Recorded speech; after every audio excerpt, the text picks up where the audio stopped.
Top 5 detox drinks to cleanse your kidneys naturally. Kidney Health Daily. Here's something your doctor probably never told you. Something so simple it almost sounds unbelievable the first time you hear it.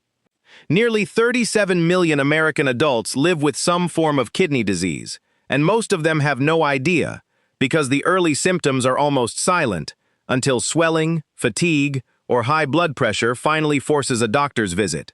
Why does that happen? Because your kidneys work quietly in the background for years, filtering 50 gallons of blood a day without complaint, until the damage has already been building for a long time. And here's the part almost nobody talks about. Some of the simplest drinks sitting in your kitchen right now may do something no pill can: give your kidneys real backup instead of more work to do. We're talking about detox drinks. Not a supplement, not a prescription, just simple ingredients that have supported human hydration and kidney function for generations. Researchers studying aging kidneys have found that certain everyday drinks are packed with compounds that support the exact mechanisms behind healthy filtration, fluid balance, and stone prevention. Today, we're counting down 5 of the most powerful drinks for kidney health, starting from number 5 and working our way to the single most important drink of all. One so simple that kidney specialists mention it more than anything else, even after all their research. If you've ever felt confused about what kidney health even means, or worried about that nagging fatigue, the puffiness in your ankles, or what your last checkup might have hinted at, stay with us. Because drink number 1 on this list might just change how you think about your next glass of water completely. Think about that for a second. You've cut back on salt.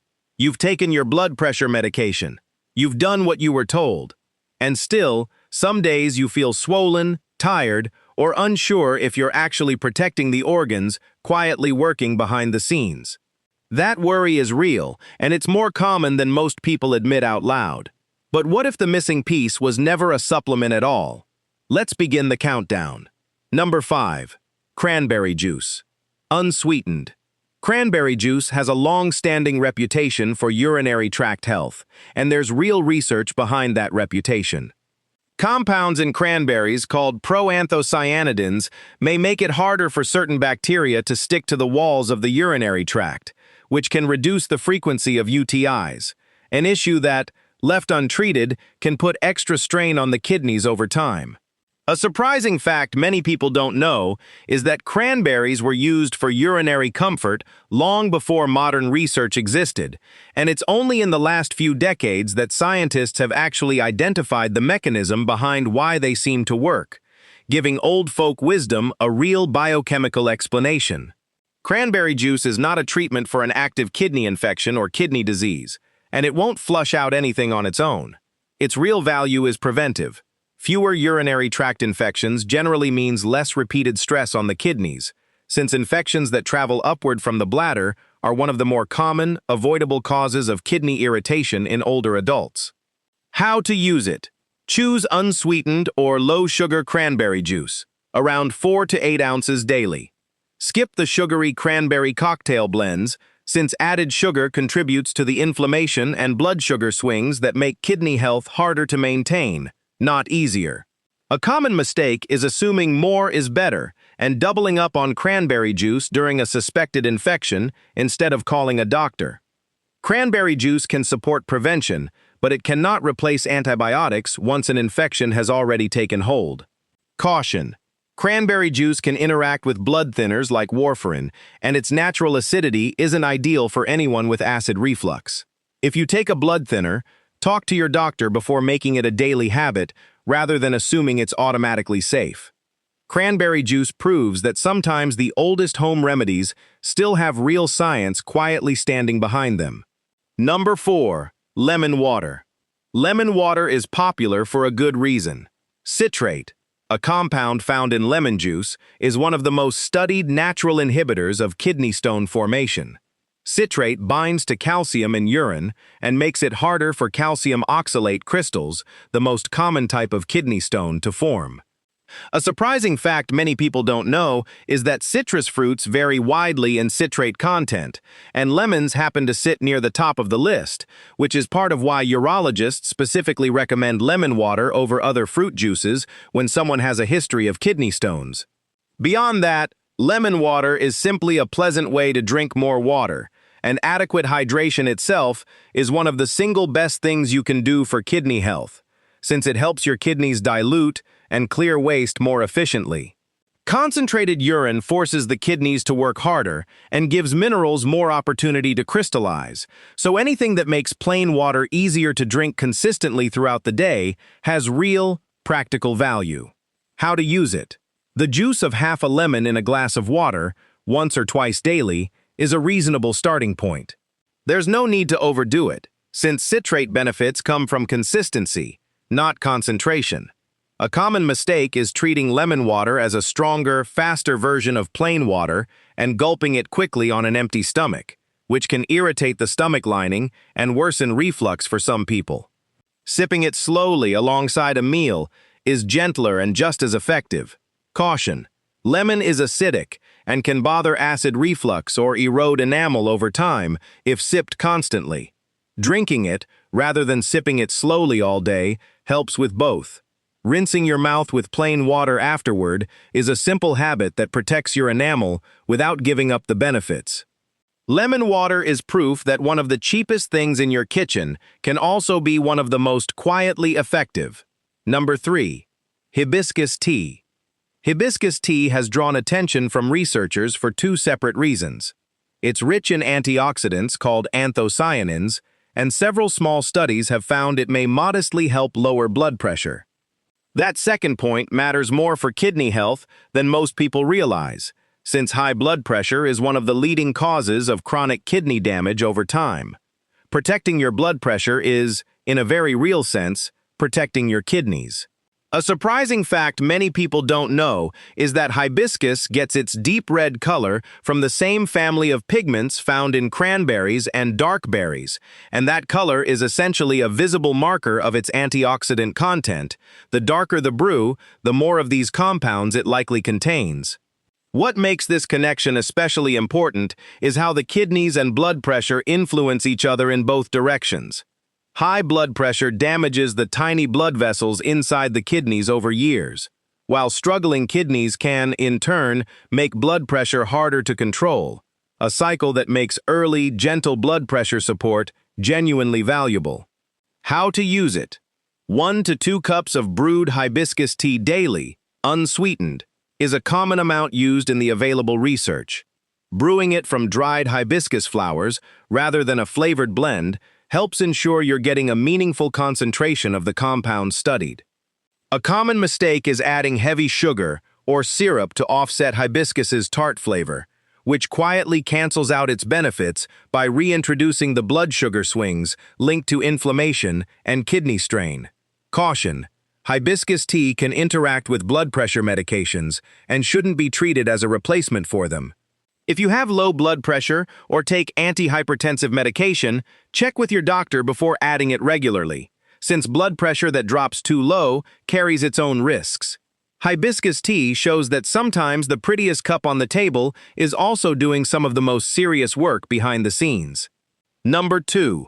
Watermelon juice. Watermelon is over 90% water, which alone makes it a quietly excellent hydration source.